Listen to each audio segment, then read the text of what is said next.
Il est 12 h, mesdames et messieurs, bienvenue dans votre journal de la mi-journée, les titres. Lancement de la formation de l'armée malienne par des instructeurs européens. Ils sont au total 600 soldats à bénéficier de cette formation. Ils ont 10 semaines pour être en mesure de protéger le pays. Penda Sogué, une jeune femme de 20 ans violée et assassinée jeudi dernier à Nouakchott, un viol collectif qui a suscité une vive émotion. Des centaines de Mauritaniens, en majorité des femmes, ont marché pour dénoncer l'impunité. Laurent Fabius, le ministre français des Affaires étrangères, était hier vendredi à Bamako, au Mali. La tenue des élections générales était au cœur d'un point de presse conjoint qu'il a animé avec son homologue Tiaman Hubert Koulibaly, le compte rendu des Abdoulaye Koné et Cheikh Tidiane Koulibaly. Après le succès militaire et la stabilisation d'une grande partie du pays grâce à l'opération Serval et l'appui de la MISMA, le patron du Quai d'Orsay est à Bamako pour se rendre compte de l'application effective de la feuille de route du gouvernement et de la tenue prochaine des élections présidentielles en juillet.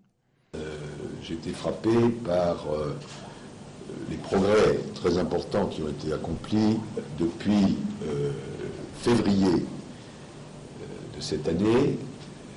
Dans cette journée qui a mobilisé la mémoire de chacune et de chacun de nous, où avec le président Hollande, nous avons parcouru à la fois Tombouctou et Bamako pour un accueil que personne n'oubliera. Tous mes interlocuteurs, je dis bien tous, sans exception, soutiennent ce qui est d'ailleurs la feuille de route adoptée à l'unanimité par l'Assemblée nationale, que les élections doivent avoir lieu en juillet. Je n'ai entendu personne, y compris parmi les grands partis politiques, proposer quelque chose de différent. Et nous, la France, même si nous n'avons pas, bien sûr, à nous ingérer dans les décisions maliennes, c'est important pour nous, membres de la communauté internationale, que les élections aient lieu à leur date. S'agissant des élections législatives, les opinions sont plus diverses, mais je crois qu'il y a un souhait général qu'elles aient lieu le plus vite possible. Certains disent en même temps ou dans la foulée. Évidemment, les questions techniques sont un peu plus complexes parce que c'est un peu plus compliqué quand il y a beaucoup de circonscriptions que quand il y a une seule circonscription. Mais là aussi, il y a la volonté de faire de bonnes élections et de les réaliser rapidement. Aujourd'hui, encore, nous sommes en train de travailler ensemble pour que la prochaine résolution qui va instituer cette force de stabilisation, cette nouvelle mission des Nations Unies, toujours sous chapitre 7, sous casque bleu, puisse être déployée le plus rapidement possible, dans l'objectif de faciliter le retour de l'administration, dans l'objectif de faciliter le retour des réfugiés dans les régions nord du Mali. Et c'est très important parce que nous sommes en train de construire une légalité internationale autour de tout ça, sans oublier que des dispositions seront prises évidemment pour continuer à traiter la question terroriste. Nous sommes engagés dans la lutte contre le terrorisme, nous devons réorganiser l'État, nous devons faire en sorte que les Maliens reprennent confiance, mais il ne faut jamais oublier que nous avons perdu près de 7 points de croissance, nous sommes partis de 5,3 de taux de croissance pour tomber à 1,7 à peu près, une inflation qui est passée de 3% à 5,3%. Nous avons explosé tous les compteurs, même les conditions, ce que l'Union économique et monétaire nous impose, nous ne pouvons plus respecter ces engagements. Et nous avons besoin donc de ressources nouvelles pour remettre l'État en marche, pour faire face aux besoins sociaux, pour relancer la machine économique. Si l'opération démocratique aura bel et bien lieu à la date indiquée pour arriver à une situation normalisée au Mali, en revanche, le pays devra appliquer la triptyque sécurité, démocratie et développement pour retrouver son lustre d'antan. Et toujours avec ces élections générales au Mali, le ministre malien de l'administration territoriale, Moussa Sienko Koulibaly, a affirmé qu'il fera tout pour maintenir les élections à la date prévue, c'est-à-dire en juillet prochain. À Bamako, le comité de pilotage d'appui au processus électoral met les bouchées doubles pour tenir les délais. Le ministre de l'administration territoriale, un militaire, assure n'avoir aucun doute sur le respect du calendrier. Le financement est selon lui bouclé. Une question n'est cependant pas tranchée, celle du couplage ou du découplage des élections présidentielles et législatives. Nous allons probablement organiser d'abord les présidentielles et si c'est possible de coupler, mais pour le moment nous sommes en train d'envisager plusieurs options. Mais pour vous dire que c'est pas ça le plus difficile. Le plus difficile, c'est sans doute de rétablir la sécurité au nord, où les combattants islamistes continuent de mener des incursions, comme ici à Gao la semaine dernière. Dans certaines régions, l'autorité de Bamako n'est toujours pas rétablie, comme à Kidal, où les Touaregs du MNLA refusent le retour de l'armée malienne. Certains hommes politiques maliens ne veulent pas d'une élection tant que le territoire n'est pas entièrement reconquis. Il n'est pas imaginable aujourd'hui au Mali que des élections aient lieu sans que l'autorité malienne soit effective à Kidal. Autre problème, les populations déplacées ou réfugiées dans les pays voisins. Plus de 470 000 Maliens au total. Pour l'instant, l'administration envisage de les faire voter là où ils se trouvent. Mais face à toutes ces difficultés, certains hommes politiques veulent faire appel aux Nations Unies pour l'organisation du scrutin. Je préconise que la communauté internationale, à travers les Nations Unies, prenne en main le processus électoral. Pour beaucoup d'hommes politiques maliens, rien de pire qu'une élection bâclée qui risquerait de faire durer la situation de crise.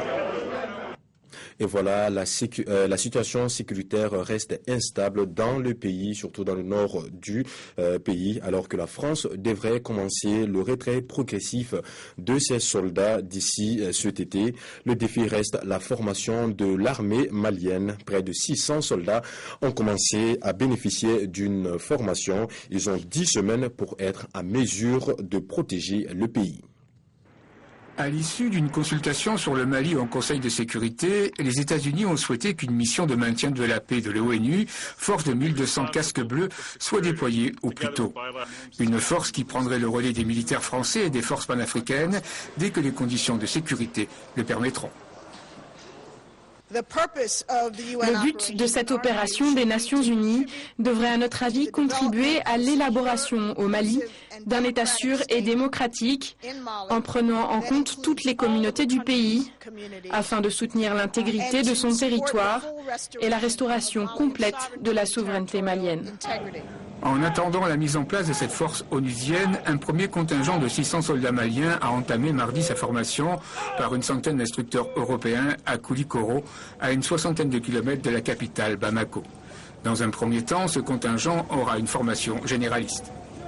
Nous attendons beaucoup de cette formation, puisque nous avons des faiblesses. Nous pensons qu'avec ce temps d'entraînement et de formation, chaque élément sera disponible, prêt à remplir sa mission qui sera dévolue dans le cadre de la libération du Nord et de la stabilisation du Mali. Cette formation de 10 semaines débute alors que la France prépare son désengagement partiel de ses 4000 soldats déployés dans le pays. À terme, la mission reconstruction de l'armée malienne comprendra 550 militaires de 13 pays européens. J'ai discuté avec des soldats maliens, ils sont particulièrement fiers et honorés de venir ici, suivre cette formation et de faire partie de ce bataillon. Objectif, professionnaliser les soldats maliens pour qu'ils soient capables de résister aux attaques des groupes djihadistes liés à Al-Qaïda. En dépit de l'intervention franco-africaine, la persistance de l'activité djihadiste rend nécessaire dans l'immédiat la formation urgente de l'armée malienne. En Côte d'Ivoire, Daniel Duncan Kablan était en fin de semaine face à la presse nationale et internationale pour parler de l'action gouvernementale. Le Premier ministre ivoirien a indiqué que le gouvernement mobilise toutes les ressources nécessaires pour gagner la bataille de la paix, de la sécurité et de la reconstruction post-crise. Monter au créneau pour porter à la connaissance de la population les différentes activités du gouvernement. Exercice réussi par le Premier ministre Daniel Kablan Duncan. En quelques 3 heures, il a fixé le peuple ivoirien sur l'esprit, la vision, les motivations et le mode opératoire des actions au sommet de l'État. La sécurité et la paix, la réconciliation et la relance économique. Chacun des 3 indicateurs cités porte les germes d'un véritable espoir. Tenez, l'indice d'insécurité est tombé de 4 à 1 point. Les efforts se poursuivent. Dernier acte en date, l'entrée en action du CCDO, Centre de commandement des décisions opérationnelles. Sur la réconciliation, le Premier ministre s'est voulu pragmatique. Je sais qu'on attend toujours plus, qu'il faut aller à la réconciliation des filles et des fils de ce pays. C'est essentiel. Et j'ai même dit c'est incontournable. Au plan économique, le Premier ministre s'est retrouvé sur un terrain bien connu. Chiffre en main, il a montré comment l'économie ivoirienne est sortie du coma pour entamer sa rééducation. De moins 4,7% en fin 2011, le produit intérieur brut PIB s'est stabilisé à 9,6% en fin d'année 2012. Seulement, cette croissance, matière première du développement, doit être consolidée pour influencer le quotidien des populations. Le Premier ministre demande alors un peu de patience pour que l'argent en circulation respecte les différents panneaux de signalisation financière avant sa destination finale. Parmi ces panneaux, les grands chantiers lancés, ponts, adduction d'eau, routes, barrages, réformes administratives, pour ne citer que ces exemples. Au final, le Premier ministre aura montré tout l'intérêt à communiquer sur le travail abattu et à réaliser. Un acte de transparence permettant au peuple de suivre les actions gouvernementales comme du lait sur le feu, parce que disposant désormais de la feuille de route du gouvernement, de sorte à l'interpeller en cas de sortie de route. 6 mois après avoir reçu le président soudanais au Caire, c'est au tour de Mohamed Morsi de se rendre à Khartoum. Dans un discours prononcé dans une mosquée, le président égyptien a insisté sur la nécessité d'une coopération plus étroite entre les 2 régimes islamistes pour faire face aux ennemis, sans préciser qui sont visés. C'est l'un des faits marquants de l'actualité de la semaine au Maroc, la visite officielle du président français dans le pays.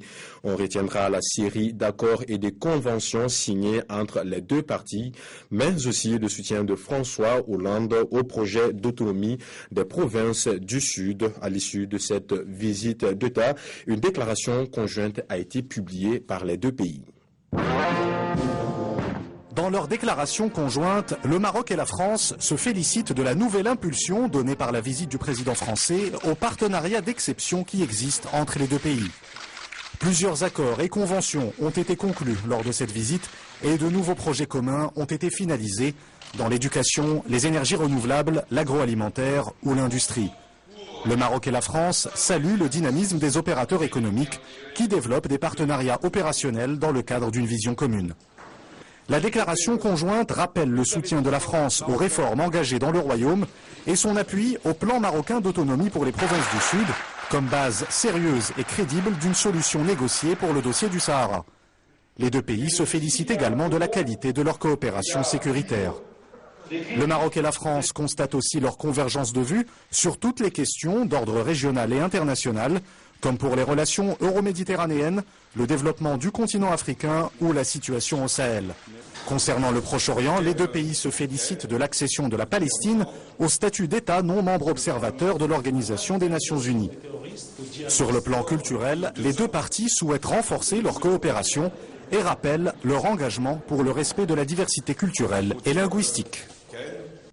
Je vous l'annonçais dans les titres, la colère des femmes mauritaniennes est à la hauteur de la sauvagerie subie par une jeune femme, Penda Sogué, violée puis tuée par plusieurs hommes. Elle était au moment de son agression enceinte de 2 mois. Son meurtre a suscité une très grande émotion dans le pays. Les Mauritaniennes osent pour la première fois briser le silence. Une manifestation inédite pour dire non aux crimes sexuels. Par centaines, elles ont crié leur colère après le meurtre sauvage de Penda Sogué le 29 mars. Âgée de 20 ans, enceinte de 2 mois, elle a été assassinée après avoir subi un viol collectif. Dans le cortège aussi, quelques hommes venus dire leur soutien. Nous sommes ici pour exprimer notre solidarité après ce crime qui nous a soulevé le cœur. Nous voulons prouver au monde entier que l'unité nationale n'est le monopole de personne, que nous sommes une nation unie. C'est le crime de trop pour de nombreuses associations militantes qui s'inquiètent des violences croissantes contre les femmes et les fillettes. Penda n'est pas la seule victime. Il y a eu d'autres victimes. Il y a eu d'autres femmes qui ont été victimes, qui ont été assassinées. Il y a eu d'autres enfants qui ont été violés, des jeunes filles, des filles de 6 à 9 ans. Nous avons toujours dénoncé l'impunité et nous continuons à dénoncer l'impunité. Nous demandons justice. Depuis, 3 jeunes hommes, auteurs présumés du crime, ont été arrêtés. Les militants pour les droits des femmes exigent des peines exemplaires. Début mars, ils avaient déposé un projet de loi pour durcir la législation sur les viols et les violences. Beaucoup espèrent maintenant que le meurtre de Penda Sogué fera enfin bouger les choses. Voilà, c'est la fin de Afrique Midi. Merci de l'avoir suivi. À très bientôt sur notre chaîne.